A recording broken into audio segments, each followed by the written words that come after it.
soir, il est en dessous de la menace qui planait sur Jean-Luc Mélenchon. Je voudrais juste rappeler que ces dernières semaines, ces derniers mois, il y avait une menace qui planait sur Jean-Luc Mélenchon. Il risquait 75 000 € d'amende. On parlait de peine d'inéligibilité. Donc aujourd'hui, le procureur demande 3 mois de prison avec sursis et 10 000 € d'amende.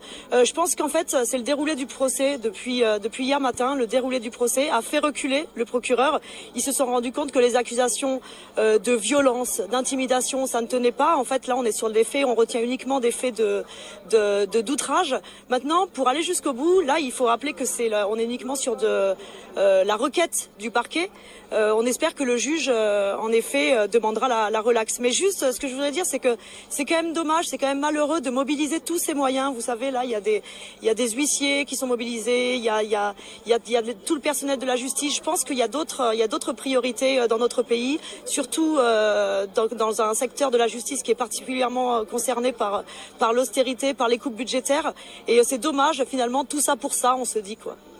Leïla Chaibi, cette journée d'octobre 2018, en somme, Jean-Luc Mélenchon a été considéré comme le leader. D'ailleurs, aujourd'hui, c'est le seul pour qui on requiert une peine de prison avec sursis. Est-ce qu'il y a un risque pour lui d'être muselé? Est-ce que ça accrédite sa thèse sur une tentative de le museler politiquement parlant?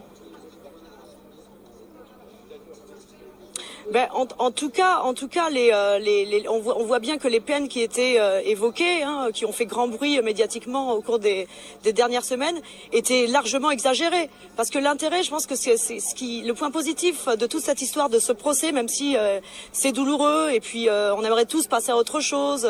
Il y a des combats sociaux qui nous attendent.